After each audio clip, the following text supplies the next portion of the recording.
Hello दोस्तों, good morning, नमस्कार। आप सभी का स्वागत है आप सभी के अपने यूट्यूब चैनल परीक्षा की शिक्षा में। आई होप कि आप सभी अच्छे होंगे और आपकी जो तैयारी है बढ़िया तरीके से चल रही है। तो जो बच्चे क्लास में फर्स्ट टाइम है, पहली बार नए, उनको बता दिया हमारे चैनल पे आपकी बीएड परीक्षा 2024 की जो आपकी तैयारी है रेगुलर बेसिस पे करवाई जाती है। तो जिसे भी तैयारी पूरी करनी है, कंप्लीट करनी है, चैनल को जो है सब्सक्राइब करके हमारे साथ जुड़ जाएंगे और उसके बगल में जो बेल आइकन दिया गया है उसको ऑन कर लेंगे। ठीक है, क्लियर सभी को? बाकी जो क्लास का समय है देख लीजिए। जीके जीएस की जो क्लास है सुबह 10 बजे आपको इसी टाइम पर डेली बेसिस पे देखने को मिलती है। रीजनिंग की जो क्लास है आपको देखिए दोपहर को 1 बजे देखने को मिलती है। कला वर्ग की जो क्लास है आपको शाम को 4 बजे देखने को मिलती है साथियों। और जो हिंदी की क्लास है आपको शाम को 7 बजे हमारे चैनल पर देखने को मिलती है। ठीक है, तो क्लासेस का जो शेड्यूल है इसको आप लोग याद करके रखेंगे। इसी टाइम पर आपको क्लासेस से जुड़ना है, अपनी तैयारी को जो है पूरा और कंप्लीट करना चाहते हो। ठीक है, अगर आपका कोई डाउट है, कोई क्वेश्चन है, कोई क्वेरी हो तो आप हमारे इंस्टाग्राम पर पूछ सकते हैं। परीक्षा के शिक्षण का इंस्टाग्राम का पेज है, नीचे डिस्क्रिप्शन आपको उसका लिंक मिल जाएगा। पीडीएफ और नोट्स को हमारे टेलीग्राम का जो चैनल है उसको ज्वाइन कर लीजिए। परीक्षा के शिक्षा आपका नीचे डिस्क्रिप्शन आपको इसका भी लिंक मिल जाएगा। ठीक है, यहाँ पे क्या है, डेली बेसिस आपको जो क्लास का अपडेट है वो दे देते हैं और जो आपका एग्जाम का अपडेट है वो भी आपको यहाँ पे बताया जाएगा। तो आप लोग यहाँ से जुड़े रहेंगे तो आपका कोई भी अपडेट जो है मिस नहीं होगा। ठीक है, एग्जाम के बारे में। तो चलेंगे साथियों, क्लास स्टार्ट करें। ढांचे के क्वेश्चन को देख के उत्तर देने की कोशिश करते हुए आगे बढ़ेंगे। सही सही उत्तर आपका क्या हो जाएगा। ठीक है, तो चलिए क्लास स्टार्ट करेंगे। स्टार्ट करने से पहले जिसने क्लास को लाइक नहीं किया है, क्लास को प्लीज एक एक लाइक कर दीजिए। और क्लास को जिसके साथ शेयर करना है, अपने दोस्तों के साथ, भाइयों बहनों के साथ, जिसके साथ शेयर करना है आप शेयर कर सकते हैं। ठीक है, तो चलिए क्लास स्टार्ट करेंगे। फर्स्ट क्वेश्चन देखें आपका क्या दिया गया, बताने की कोशिश करेंगे साथियों। सही उत्तर क्या होगा? ऐसा देश या राज्य जो बिना कर या बहुत कम कर को लागू करता है क्या कहलाता है? बताइए। ऐसा देश या राज्य जो बिना कर या बहुत कम कर को जो है लागू करता है। कर यानी कि टैक्स। ठीक है, कर यानी कि टैक्स की बात कर रहे हैं यहाँ पे। तो आपका राइट आंसर क्या हो जाएगा?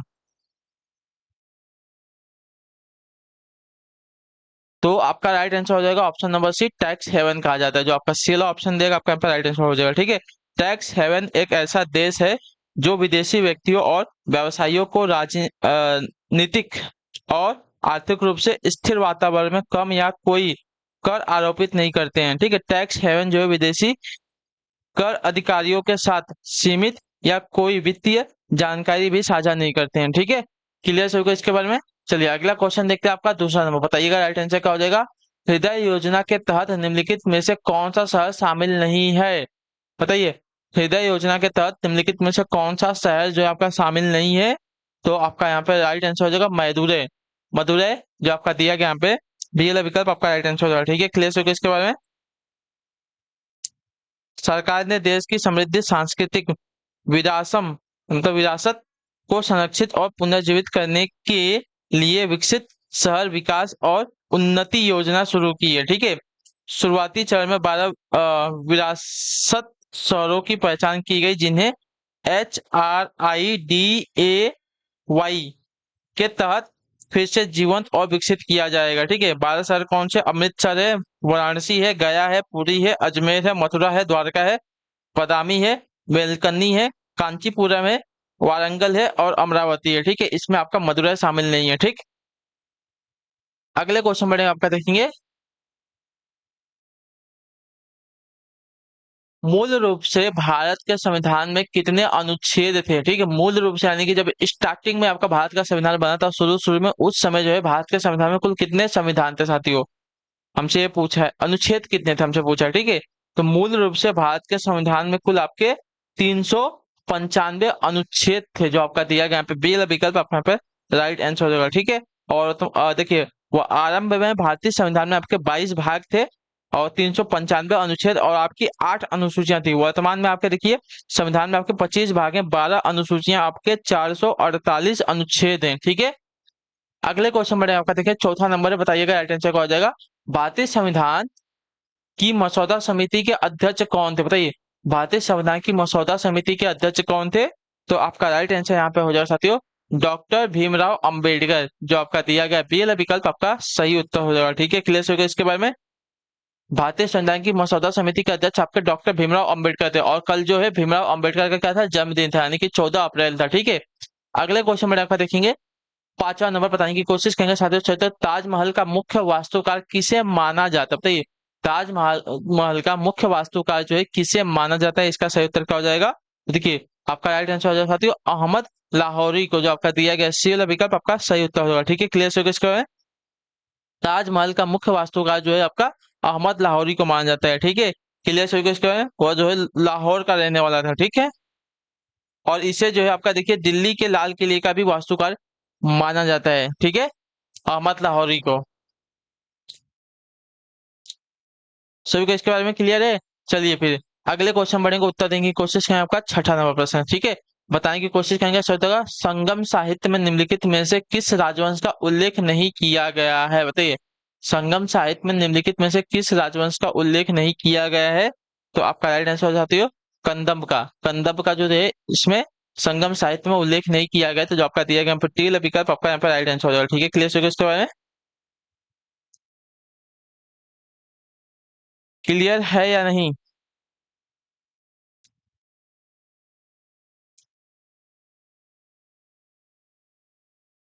संगम साहित्य में आपका कंदम राजवंश का उल्लेख नहीं किया गया, बाकी चोल, चेर और पांड्य का इसमें उल्लेख किया गया है। ठीक है, क्लियर है। अगले क्वेश्चन में आपका देखिए 7वां नंबर, बताने की कोशिश कीजिएगा। राइट आंसर का तीन तरफ से समुद्र से घिरे एक भूभाग को रिक्त स्थान के रूप में जो है जाना जाता है, किसके रूप में? तट के रूप में, द्वीप के रूप में, प्रायद्वीप के रूप में या पठार के रूप में, बताइए।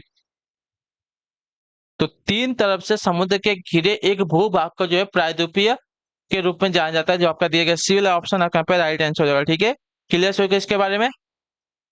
चलिए अगला क्वेश्चन आपका देखेंगे 8वां नंबर प्रश्न, बताने की कोशिश करेंगे। संयुक्त का पश्चिमी घाट को रिक्त स्थान के नाम से भी जो है जाना जाता है, और किसके नाम से जाना जाता है? हिमालय, सह्याद्री, विंध्याचल या अन्नामुड़ी।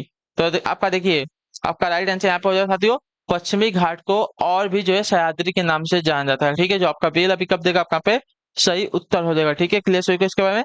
यह भारत के पश्चिमी तट के साथ एक आपका जो है 1600 किलोमीटर लंबी पर्वत श्रृंखला है। ठीक है, सह्याद्री की बात की जाएगी तो। अगले क्वेश्चन में आपका देखें 9वां नंबर, बताइएगा राइट आंसर क्या हो जाएगा। पूछा क्या गया है, निम्न में से कौन सा विटामिन जो है रक्त के थक्के के लिए जो है जिम्मेदार होता है, बताइए। निम्नलिखित में से कौन सा विटामिन जो है रक्त के थक्के जमाने के लिए जिम्मेदार होता है, यानी कि सपोज आपका कहीं पे कट लग गया, वहां पे आपका खून जो है निकलते जा रहा है, रुकने का नाम नहीं ले रहा है, तो उस व्यक्ति के अंदर कौन से विटामिन की कमी हो सकती है? तो आपका राइट आंसर हो सकता है विटामिन के की कमी। ठीक है, जो आपका दिया गया पे तीसरा विकल्प आपका राइट आंसर। ठीक है, विटामिन के की कमी के कारण जो है रक्त के थक्के नहीं जमते हैं। ठीक है, इतना याद रखिएगा। अगर आदमी के अंदर अगर विटामिन के रहेगा तो क्या बोलते हैं, अगर आपका कट लग गया है, खून बह रहा है, तो विटामिन के अगर आपके शरीर में मौजूद है तो क्या है, रक्त का मतलब बहना रुक सकता है। ठीक है, ये जो है रक्त के थक्के जमाने के लिए जिम्मेदार होता है विटामिन के। ठीक है, और यह जो है वसा में घुलनशील विटामिन है, इसके बारे में भी याद रखिएगा। ठीक, चलिए अगला क्वेश्चन देखते हैं आपका ये 10वां नंबर। ठीक है, बताने की कोशिश करेंगे साथियों। सही होगा गुर्दा की पथरी मुख्य रूप से निम्नलिखित में से किस यौगिक से बनती है, बताइए। गुर्दा की पथरी जो है मुख्य रूप से निम्नलिखित में से किस यौगिक से बनती है, तो आपका राइट आंसर यहाँ पे हो जाए साथियों कैल्शियम ऑक्जेलेट से, जो आपका दिया गया यहाँ पे बी वाला विकल्प आपका राइट आंसर हो जाएगा। ठीक है, कैल्शियम ऑक्जेलेट किडनी में पत्थर का सबसे सामान्य प्रकार है। ठीक है, किडनी के पत्थर का ठोस द्रव्यमान होते हैं। ठीक है, यह तब निर्मित होते हैं जब कैल्शियम ऑक्जेलेट सिस्टीन या फॉस्फेट की मात्रा किडनी में अधिक हो जाती है और उसमें जो है उपस्थित तरल पदार्थ की मात्रा कम हो जाती है। ठीक है, क्लियर सभी को इसके बारे में। चलिए अगला आपका देखें 11 नंबर, बताने की कोशिश करेंगे। राइट आंसर का डीएनए डबल हेलिक्स का वर्णन किसने किया था, बताइए। डीएनए डबल हेलिक्स का वर्णन किसने किया था, इसका सही उत्तर क्या हो जाएगा। तो देखिए आपका राइट आंसर पर डीएनए डबल हेलिक्स का वर्णन आपका जेम्स वाटसन और फ्रांसिस क्रिक दोनों भाइयों ने किया था। ठीक है, जो आपका दिया गया यहाँ पे अच्छा भाई नहीं थे, मतलब साथी थे, इन्होंने किया था। ठीक है, जो आपका दिया गया डी वाला विकल्प आपका राइट आंसर है जेम्स डी वाटसन और फ्रांसिस क्रिक ने डी एन ने जो है डीएनए की बनावट का पता लगाया था। ठीक है, क्लियर सभी को। डीएनए डबल हेलिक्स का वर्णन आपका जेम्स वाटसन और फ्रांसिस क्रिक दोनों ने किया था मिलकर, तो जो आपका दिया गया डी वाला विकल्प आपका यहाँ पे सही उत्तर होगा। ठीक है, क्लियर सभी को इसके बारे में। चलिए अगला क्वेश्चन आपका देखें 12 नंबर, बताने की कोशिश करेंगे साथियों। सही उत्तर का होगा निम्नलिखित में से अदिश राशि को चुनना है। ठीक है, अदिश राशि इसमें से कौन सी हो जाएगी, बताइए।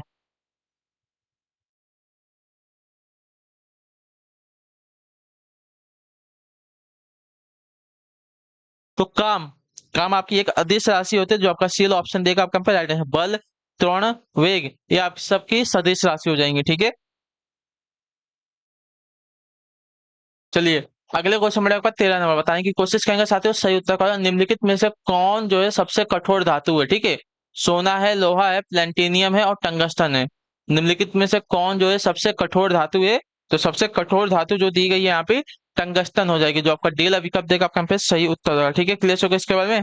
टंगस्टन में उच्चतम गलनांक बिंदु और सभी धातुओं का सबसे कम वाष्प दबाव होता है। ठीक है, क्लियर हो गया इसके बारे में।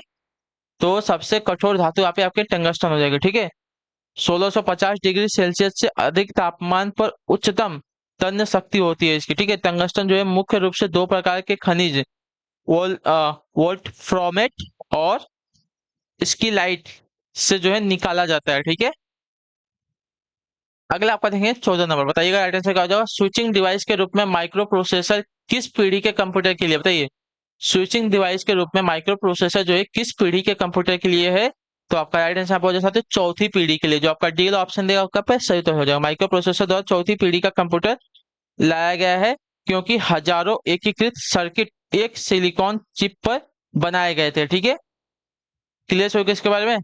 तो स्विचिंग डिवाइस के रूप में माइक्रो प्रोसेसर जो है चौथी पीढ़ी के कंप्यूटर के लिए जो है लाए गए थे। ठीक है, क्लियर हो गया इसके बारे में। चलिए अगला है आपका 15 नंबर बताने की कोशिश करेंगे संयुक्तों का ऑक्सीकरण प्रक्रिया के दौरान इलेक्ट्रॉनों की क्या होती है बताइए। प्राप्ति होती है, क्षति होती है, युग्मन होता है, क्या होता है बताइए। तो ऑक्सीकरण प्रक्रिया के दौरान इलेक्ट्रॉनों की क्षति होती है, जो आपका दिया गया बी विकल्प आपका यहाँ पे सही उत्तर होगा। ठीक है, क्लियर हो गया इसके बारे में। चलिए अगला आपका देखिए 16 नंबर बताने की कोशिश करेंगे साथियों संयुक्त का यूवी स्पेक्ट्रोमीटर द्वारा किस क्रिया का अध्ययन किया जाता है बताइए। यूवी स्पेक्ट्रोमीटर द्वारा किस प्रक्रिया का जो है अध्ययन किया जाता है?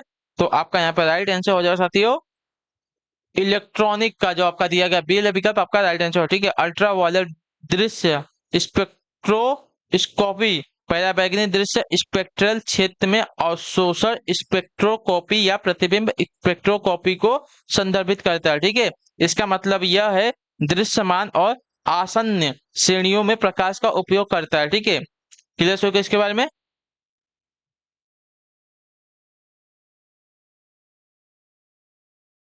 तो यूवी स्पेक्ट्रोमीटर द्वारा इलेक्ट्रॉनिक प्रक्रिया का जो है अध्ययन किया जाता है, इतने याद रखिएगा आप लोग सब है। क्लियर सभी इसके बारे में। चलिए अगला आपका देखेंगे 17 नंबर बताने की कोशिश करेंगे सही उत्तर का जो परत यूवी विकिरणों के हानिकारक प्रभावों में क्या देगा, जो परत यूवी विकिरणों के हानिकारक प्रभावों से जीवन को बचाती है उसे क्या कहा जाता है?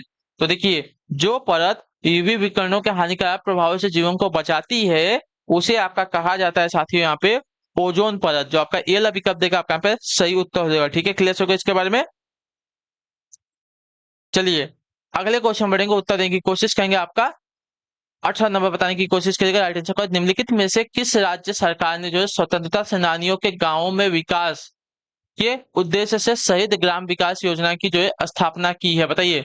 निम्नलिखित में से किस राज्य सरकार ने जो है स्वतंत्रता सेनानियों के गांवों के विकास के उद्देश्य से शहीद ग्राम विकास योजना की स्थापना की है? तो आपका राइट आंसर यहाँ पे हो जाए साथियों झारखंड सरकार ने, जो आपका दिया गया यहाँ पे सी ऑप्शन आपका यहाँ पे सही उत्तर हो जाएगा। ठीक है, क्लियर हो गया इसके बारे में। चलिए अगले क्वेश्चन में आपका देखेंगे 19 नंबर बताने की कोशिश करेंगे सही उत्तर का सबसे पहले किसने यह खोजा कि पृथ्वी सूर्य के चारों ओर चक्कर लगाती है बताइए। किसने सबसे पहले यह खोजा था कि जो पृथ्वी है सूर्य के चारों ओर चक्कर लगाती है, ना कि सूर्य जो है पृथ्वी के चारों ओर चक्कर लगाता है? तो आपका राइट आंसर हो जाएगा यह जो खोज की थी कोपरनिकस ने की थी, जो आपका दिया गया सी विकल्प आपका यहाँ पे सही उत्तर होगा। ठीक है, क्लियर। निकोलस कोपरनिकस ने प्रस्तावित किया कि ग्रहों में जो है सूर्य को निश्चित बिंदु के रूप में रखा गया है, जिसके लिए उनके प्रस्तावों का उल्लेख किया जाना चाहिए कि पृथ्वी एक ग्रह है और वार्षिक सूर्य की कक्षा के अलावा जो है दैनिक रूप से अपनी धुरी पर भी घूमती है। ठीक है, क्लियर है। सिर्फ पृथ्वी जो है सूर्य का चक्कर भी नहीं लगाती, जो अपने ध्रुव पर मतलब अपने ध्रुव पर भी जो है वह घूमते रहती है, इतने याद रखिएगा। ठीक है, अगला क्वेश्चन देखते हैं आपका 20 नंबर बताने की कोशिश करेंगे राइट आंसर। इनमें से उद्देशिका का कौन सा शब्द हमें एक परिवार के सदस्य होने की भावना को प्रदर्शित करता है बताइए। इनमें से उद्देशिका का कौन सा शब्द हमें जो है परिवार के एक सदस्य होने की भावना को प्रदर्शित करता है? तो आपका राइट आंसर यहाँ पर जो साथियों भाईचारा, जो आपका दिया गया सी वाला विकल्प आपका यहाँ पे सही उत्तर होगा। ठीक है, क्लियर होगा इसके बारे में। चलिए अगला आपका देखेंगे 21 नंबर, बताइए ना कि कोशिश करेंगे साथियों सभी सही उत्तर का। प्रसिद्ध नकब लेबर, ठीक है, प्रसिद्ध नकब लेबर त्योहार निम्नलिखित में से किस राज्य के अंतर्गत आता है, बताइए। प्रसिद्ध नकब लेबर त्योहार जो है निम्नलिखित में से किस राज्य के अंतर्गत आता है? तो आपका राइट आंसर यहाँ पर साथियों उड़ीसा राज्य के अंतर्गत, जो आपका दिया गया यहाँ पे बी वाला विकल्प आपका यहाँ पे सही उत्तर है। ठीक है, क्लियर होगा इसके बारे में।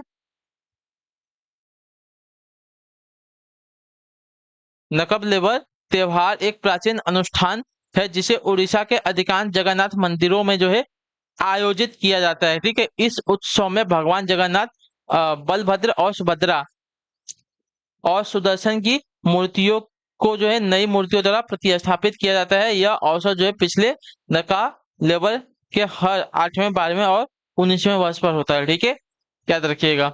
अगला आपका देखेंगे 22 नंबर, बताने की कोशिश करेंगे साथियों सही उत्तर क्या देगा है? शरद जोशी सम्मान निम्नलिखित में से किसमें जो है प्रदान किया जाता है, किसके लिए प्रदान किया जाता है हमको बता। ठीक है, शरद जोशी सम्मान जो है निम्नलिखित में से किसके लिए जो है प्रदान किया जाता है? व्यंग्य और निबंध के लिए, कार्टून के लिए, समाज सेवा के लिए, बताइए किसके लिए प्रदान किया जाता है? तो आपका राइट आंसर यहाँ पे हो जाएगा व्यंग्य एवं निबंध के लिए, जो आपका दिया गया यहाँ पे ए वाला ऑप्शन आपका यहाँ पे राइट आंसर। ठीक है, शरद जोशी सम्मान जो है व्यंग्य और निबंध के लिए जो है प्रदान किया जाता है। अगला आपका देखेंगे 23 नंबर, ठीक है, बताने की कोशिश करेंगे। पुस्तक खुल्लम खुल्ला के लेखक कौन है, बताइए। पुस्तक खुल्लम खुल्ला के लेखक की बात कर रहे हैं साथियों, कौन है? तो आपका राइट आंसर यहाँ पर साथियों ऋषि कपूर, जो आपका दिया गया डी वाला विकल्प आपका राइट आंसर होगा। ठीक है, ऋषि कपूर एक भारतीय अभिनेता, निर्देशक और निर्माता है जो हिंदी सिनेमा में उनके कार्यों के लिए जो है जाने जाते हैं। ठीक है, याद रखिएगा। इन्होंने जो आपकी खुल्लम खुल्ला नामक पुस्तक लिखी है। ठीक है, जो कि उनका क्या है, उनकी आत्मकथा है। ठीक है,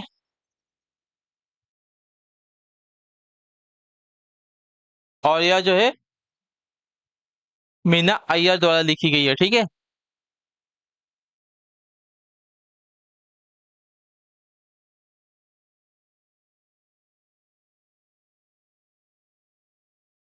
अच्छा है, ऋषि कपूर और मीना अय्यर दोनों ने मिलकर इसको लिखा है। ठीक है, अगला क्वेश्चन देखते हैं 24 नंबर, क्या देगा बताने की कोशिश करेंगे।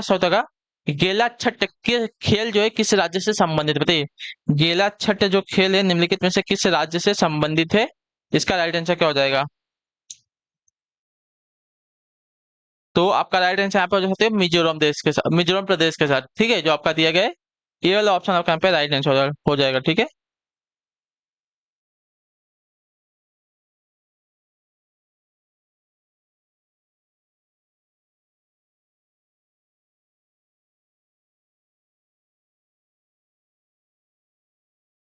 क्लियर होगा इसके बारे में। गेला छठ जो है त्रिपुरा राज्य का एक स्वदेशी खेल है। यह एक बाह्य खेल है जिसे दो समूहों, बाह्य एवं अंतर समूहों द्वारा जो है खेला जाता है। इस खेल में प्रतिभागियों की संख्या राज्य के भीतर जगह जगह बदलती रहती है। आमतौर पर प्रत्येक समूह में जो है 7 से 10 खिलाड़ी होते हैं। ठीक है, अगला आपका देखेंगे 25 नंबर, बताइएगा राइट आंसर क्या हो जाएगा, क्या देगा। एक दल से चयनित होने के बाद दूसरे दल में शामिल होने को क्या कहा जाता है? तो उसके जो है दल बदल कहा जाता है। ठीक है, जो आपका दिया गया यहाँ पे ये वाला विकल्प आपका यहाँ पे सही उत्तर होगा। ठीक है, चलिए अगला आपका देखिए 26 नंबर, ठीक है। हमारे रुधिर में ऑक्सीजन का परिवहन एक प्रोटीन द्वारा होता है जिसका नाम क्या है, बताइए। हमारे रुधिर यानी कि रक्त में, खून में ऑक्सीजन का जो परिवहन है एक प्रोटीन के द्वारा होता है जिसका नाम क्या है? तो उसका नाम है हीमोग्लोबिन, जो आपका सी ऑप्शन दिया गया है सही उत्तर होगा। ठीक है, क्लियर सभी को इसके बारे में। हीमोग्लोबिन जो है ऑक्सीजन के साथ मिलकर, और ऑक्सी हीमोग्लोबिन जो है कार्बन डाइऑक्साइड के साथ मिलकर जो है क्रिया करके कार्बोक्सिक हीमोग्लोबिन बनाता है। ठीक है,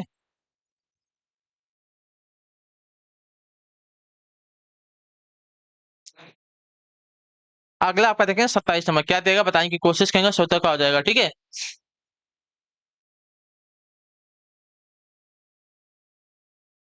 संसद में शून्यकाल होता है, बताइए कब। संसद में आपका शून्यकाल कब होता है? तो संसद में शून्यकाल होता है साथियों प्रातःकालीन एवं अपराह्नकालीन सत्रों के बीच का जो मध्यांतर होता है उसको जो है शून्यकाल कहते हैं। ठीक है, यानी कि 12 बजे के बाद से लेके 1 बजे के बीच का जो समय होता है उसको जो है आपका शून्यकाल कहा जाता है। ठीक है, प्रश्नकाल के बाद का समय आपका शून्यकाल कहलाता है।